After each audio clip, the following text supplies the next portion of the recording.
ಜನವರಿ 22ರಂದು ಅಯೋಧ್ಯೆಯಲ್ಲಿ ರಾಮ ಮಂದಿರ ಲೋಕಾರ್ಪಣೆಗೊಳ್ಳುವ ಹಿನ್ನೆಲೆಯಲ್ಲಿ ಕೂಡ ಈಗಾಗಲೇ ರಾಜ್ಯದ ವಿವಿಧ ಜಿಲ್ಲೆಗಳಿಂದ ಬೇರೆ ಬೇರೆ ಆದಂತಹ ಅಂದರೆ ವಸ್ತುಗಳು ಕೂಡ ಈಗಾಗಲೇ ಹೋಗ್ತಾ ಇದ್ದಾವೆ. ಅದರಲ್ಲೂ ಕೂಡ ಪ್ರಮುಖವಾಗಿ ವಿದ್ಯಾಕಾಶಿ ಧಾರವಾಡದಿಂದ 2 ಕಂಬಳಿಗಳನ್ನು ಸುಭಾಷ್ ರಾಯಪ್ಪನವರನ್ನು ಈಗಾಗಲೇ ನಮ್ಮ ಬಲಭಾಗದಲ್ಲಿ ನಾವು ತೋರಿಸಿದ್ದೇವೆ. ಇದು ಏನಂತಂದರೆ ಅವರು ಕಳೆದ 8ರಿಂದ 10 ದಿನಗಳಿಂದ 2 ಕಂಬಳಿಗಳನ್ನು ಈಗಾಗಲೇ ಅಯೋಧ್ಯೆ ರಾಮ ಮಂದಿರ ಪೂಜೆಗೆ ಈಗಾಗಲೇ ರೆಡಿ ಮಾಡಿರುವಂಥದ್ದು.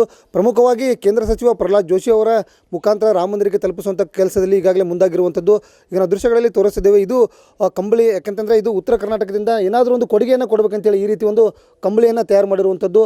ಪ್ರಮುಖವಾಗಿ ಈ ಅಂದರೆ ಉತ್ತರ ಕರ್ನಾಟಕ ಭಾಗದಲ್ಲಿ ಕಂಬಳಿಯನ್ನು ಯಾವುದೇ ಒಂದು ಒಳ್ಳೆಯ ಕೆಲಸಕ್ಕೆ ಮತ್ತು ಬೇರೆ ಬೇರೆ ಕಾರ್ಯಕ್ರಮಗಳಿಗೆ ಈ ಒಂದು ಕಂಬಳಿಗಳ ಮುಖಾಂತರ ಅಂದರೆ ಕುರುಬರ ಕಂಬಳಿಯ ಮುಖಾಂತರ ಈಗಾಗಲೇ ಒಂದು ಕೆಲಸವನ್ನು ಉದ್ಘಾಟನೆ ಮಾಡ್ತಾರೆ. ಪ್ರಮುಖವಾಗಿ ಈಗ ಅಯೋಧ್ಯೆ ರಾಮ ಮಂದಿರಕ್ಕೂ ಕೂಡ ಈಗಾಗಲೇ ಇಲ್ಲಿಂದ 2 ಕಂಬಳಿಗಳು ಹೋಗ್ತಾ ಇದ್ದಾವೆ. ಈಗ ನಾವು ನೋಡ್ತಾ ಇದ್ದೇವೆ, ಇದು ಕಮಲಾಪುರ ನಿವಾಸಿಯಾಗಿರ್ತಕ್ಕಂತಹ ಸುಭಾಷ್ ರಾಯಪ್ಪನವರು. ಈಗಾಗಲೇ ಅವರಿಗೆ ಇಲ್ಲಿ ಏನಂತಂದರೆ 2 ಕಂಬಳಿಗಳನ್ನ ರೆಡಿ ಮಾಡಿದರೆ ಅವ್ರನ್ನ ಮಾತಾಡ್ಸೋಣ ಏನಂತೇಳಿ. ಸರಿ, 2 ಕಂಬಳಿಗಳನ್ನು ಕೊಡ್ತಾ ಇದ್ದೀರಿ, ನಿಮ್ಗೇನು ಅನ್ನಿಸ್ತದೆ ರಾಮ ಮಂದಿರಕ್ಕೆ ಅಂದರೆ ನೀವು ಮಾಡ್ತಿರ್ತಕ್ಕಂತಹ 2 ಕಂಬಳಿಗಳು ಹೋಗ್ತಾ ಇದ್ದಾವೆ, ಏನು ಅನಿಸುತ್ತೆ ನಿಮ್ಗೆ? ಒಳ್ಳೆ ಕೆಲಸಕ್ಕೆ ಪೂಜೆ ಮಾಡೋಕ್ಕೆ ಕಳಿಸ್ಬೇಕಂತ ಖುಷಿಯಿಂದ ಕಳಿಸ್ಬೇಕಂತ ಮಾಡಿ.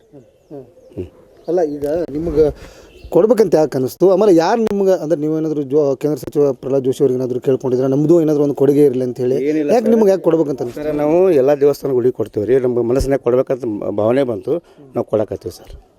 ಅಲ್ಲ, ಯಾಕಂತಂದ್ರೆ ಎಲ್ಲರೂ ಕೊಡ್ತಾರೆ, ಅಲ್ಲಿ ಪೂಜೆಗೆ ಒಂದು ಅನುಮತಿ ಸಿಗ್ಬೇಕಲ್ಲ. ಈಗ ಎಲ್ಲರ ವಸ್ತುಗಳಿಗೆ ಅನುಮತಿ ಸಿಗ್ಬೇಕಲ್ಲ. ನಿಮ್ಗೆ ಅನುಮತಿಯನ್ನು ಕೊಡಿಸಿದ್ದು ಯಾರಂತ ಅಂದ್ರೆ ರಾಮ ಮಂದಿರ ಪೂಜೆಗೆ ಕಂಬಳಿಗಳಿಗೆ ಅನುಮತಿ ಕೊಡಿಸಿದ್ರಲ್ಲ? ಪ್ರಹ್ಲಾದ್ ಜೋಶಿ ಅವರು ಹೇಳಿ ಅವ್ರ ಕಡೆಯಿಂದ ನಾವು ಎಲ್ಲ ಒಪ್ಪಿಗೆ ತೊಗೊಂಡು ರೆಡಿ ಮಾಡಿ ಕೊಡಾಕ್ತೀವಿ ಸರ್. ಈಗ 2 ಕಂಬಳಿ ರೆಡಿ ಮಾಡಿರಿ, ಎಷ್ಟು ದಿವ್ಸ ಬೇಕಾಕೈತಿ? ಆಮೇಲೆ ಇದಕ್ಕೆ ಎಷ್ಟು ಖರ್ಚಾಗುತ್ತೆ ಒಂದೊಂದು ಕಂಬಳಿಗೆ?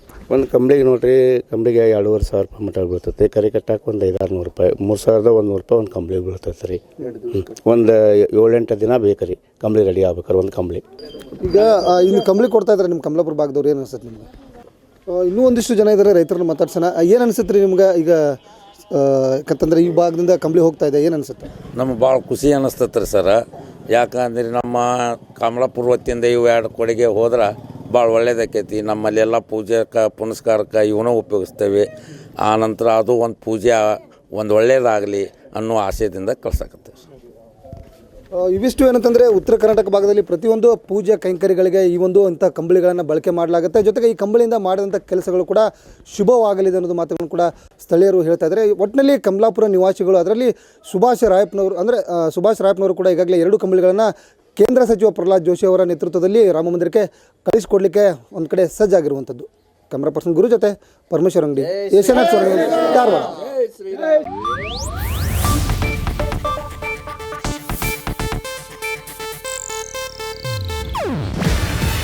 ಇದು ಏಷ್ಯಾನೆಟ್ ನ್ಯೂಸ್ ನೆಟ್ವರ್ಕ್ ಪ್ರಸ್ತುತಿ. ನೀವು ನೋಡ್ತಿದ್ದೀರಾ ಏಷ್ಯಾನೆಟ್ ಸುವರ್ಣ ನ್ಯೂಸ್.